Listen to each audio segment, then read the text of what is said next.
கருணாநிதிக்கு 20 வருஷம் கொடுத்தா, ஜெயலலிதாவுக்கு 20 வருஷம் கொடுத்தா, கருணாநிதி மகன் ஐயா ஸ்டாலினுக்கு 5 வருஷம் கொடுத்துட்டா, எடப்பாடிக்கு 4 வருஷம் கொடுத்துட்டா, ஒரே ஒரு முறை 5 ஆண்டு வாய்ப்பு கொடுத்து பாரு. பூமியின் சொர்க்கம் அதை மாத்திரனா இல்லையான்னு பாரு.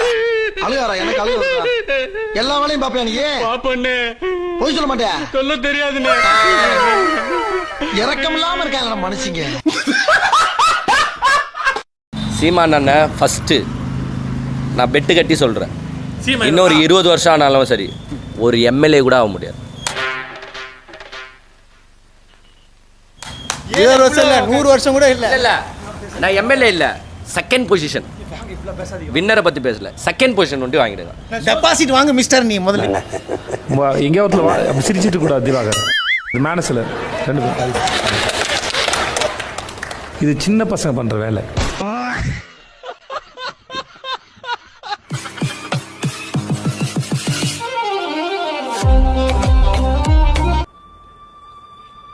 என்னைய பிடிச்சவங்க பள்ளிக்கூடத்தில் படிச்சுக்கிருக்காங்க. என் மகன் காட்டினா அப்பாவும் நம்ம என் ஃப்ரெண்ட்ஸ் எல்லாம் உன் வீடியோ பார்த்து ரசிக்கிறோம். பான் இந்த 2 வருஷம் தான் ராஜா, இந்த 2 வருஷம் தான் வந்துட்டேன். நான் தான் ஒரு பையனை விட மாட்டேனே. கையெழுத்து என்னடா நாங்கள் தீர்மானிக்கிறேன். ஏடா பயில பள்ளிக்கூடம் முடிஞ்சு கல்லூரி போய் வேலைக்கும் போயிட்டீங்க, எனக்கு ஓட்டு போடல கடைசியா.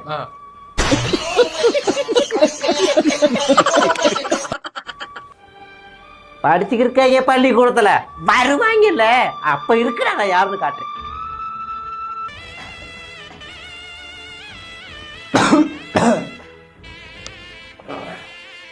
என்னைய பிடிச்சவங்க பள்ளிக்கூடத்துல இருக்காங்க.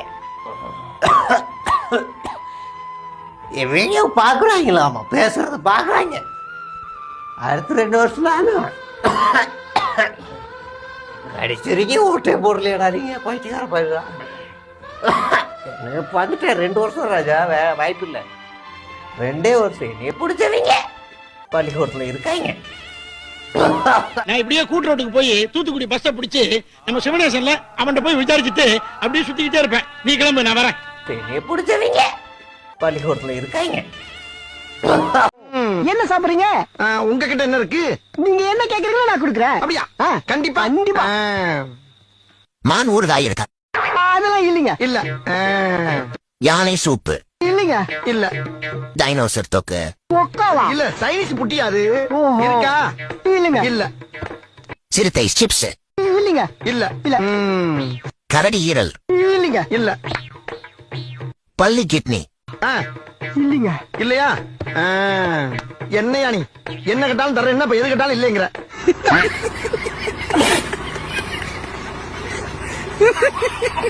தெரியுமா? சரி மேடம். என்ன தெரியும்? படிப்பீங்க மேடம்? அடிக்கலாம் மாட்டேன். பயமா இருக்கு மேடம். பயமா இருக்குல்ல? ஒழுக்கமா இருக்கணும். சரி மேடம்.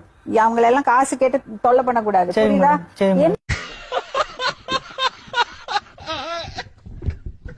நல்லா உழைச்சு நல்லா சம்பாதிச்சு நல்லா வாழணும்னு நினைக்க கூடாது. எவ்வளவு ஸ்மார்ட்டா இருக்கு, எவ்வளவு ஸ்மார்ட்டா இருக்க தெரியுமா? ஹீரோ மாதிரி இருக்க. என்ன காலர் தூக்கி ஸ்டைலா ஹீரோ சொன்னோன்னா என்ன பாடி லாங்குவேஜ் அப்படியே. விஜய் அவர்களுக்கு ஒய் பாதுகாப்பு வந்து ஆய்வு செஞ்சுட்டு போயிருக்காங்க சிஆர்பிஎஃப். எப்படி பாக்குறீங்க சார்? விரைவில் வழங்கப்பட இருக்கிறது. அது தவறில்லை. தம்பி மாதிரி ஒரு புகழ்பெற்ற ஒரு கலைஞன் வரும்போது பொதுவெளியில அவருக்கு பாதுகாப்பு தேவைப்படுதுன்னா கொடுக்கலாம். ஒண்ணுமே இல்ல, கட்சி ஆரம்பிச்சு ஒண்ணுமே இல்ல. இசட்டு பிரிவு, ஒய் பிரிவு, சட்டு பிரிவு பாதுகாப்பு. சிரிக்காத. சத்தியத்தின் மகன் நான், சத்தியம் தான் பேசுவேன். ஏய், இவன் சரியான பைத்தியம் இல்ல, சரியாகாத பைத்தியம்டா. தெரியாம என்ன தூக்கிட்டு வந்துட்டல. சொன்ன உடனே தெரியாது. நான் குமார் போனா ராமேஷ் போனா அண்ணா ஒரு இருக்க.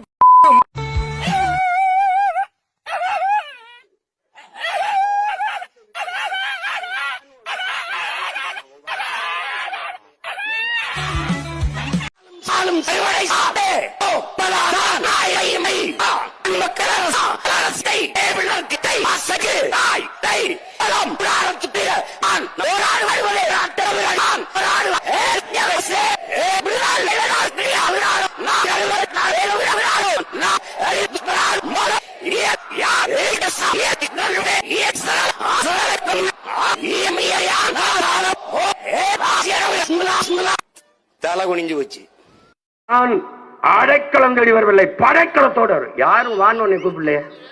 என் தம்பி வந்தா துணை முதல்வர் ஆக்குவேன், டிப்டி சீஃப் மினிஸ்டர். 26ல என் தம்பி வரான், 26ல யார் வர போறது? தம்பி விஜயை தான் சொல்ற. தாய்மொழியை மறந்த தற்குறி டிவிக்கு மாதிரி ஒரு தற்குறி கூட்டணி ஒரு இளவும் தெரியும். ஏன் இப்படி முறுக்கிட்டு நிக்கிற குமாரு? இத்தனை நாள்ல தமிழ் என்றோ தமிழர் என்றோ தமிழர் நிலம் என்றோ வளம் என்றோ உரிமை என்றோ ஒரு வார்த்தையை பேசியிருக்காரா என் தம்பி? அது நீ சொல்லக்கூடாது. நம்ம எல்லாரும் ஒண்ணுதான். அவனுக்கு எனக்கு அடிக்கிறது பெரிய பிரச்சனை இல்லை மேடம். அப்படின்னா கட்சி ஆந்திராவில் ஆரம்பிக்க வேண்டியது இங்க எதுக்கு ஆரம்பிச்சா? நீ ஒரு நோயாளிடா, நீ ஒரு நோயாளி. டிவிக்க 2016ல நீங்க விட்ட சவால் என்னாச்சு? மக்கள் நல கூட்டணிக்கு மேல கம்மியா வாங்கினா நீங்க கட்சி கலைச்சிருக்கீங்களா? அந்த சவால இல்ல நீ கம்யூனிஸ்ட்கள் சொல்ல கம்யூனிஸ்ட் நான் ஆதரவு காம்பேன்.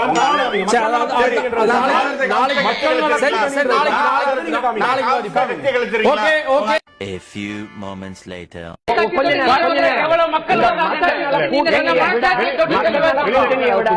தோக்கடிக்க போறதை நீங்க பேசுறீங்க. வெளிப்படையா பல கோடிக்கணக்கான மக்கள் பார்த்திருக்க தொலைக்காட்சியில நான் சொல்றேன், மக்கள் நல கூட்டணியை விட நான் அதிகப்படியான வாக்க வாங்கி காட்டி நிக்கலன்னா நான் கட்சியை கலைச்சிட்டு கம்யூனிஸ்ட்ல வந்து சென்றுறேன். ஒரே பதிவு எழுதி வச்சுக்கிறேங்க, எழுதி வச்சுக்கிறேங்க.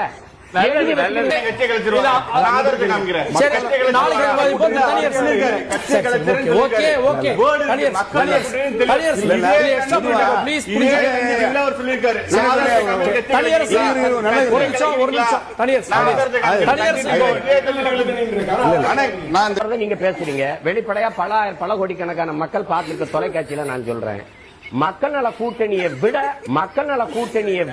நான் அதிகப்படியான வாக்க வாங்கி காட்டி நிக்கலன்னா நான் கட்சியை கலைச்சிட்டு கம்யூனிஸ்ட்ல வந்து சேர்ந்துறேன்.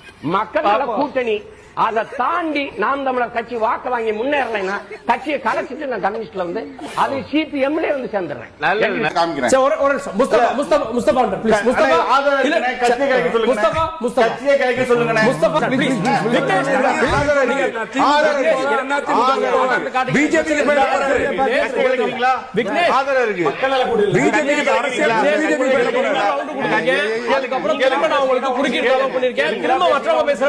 விக்னேஷ் ரெண்டு மூணு ரவுண்ட் கொடுத்திருக்கேன்.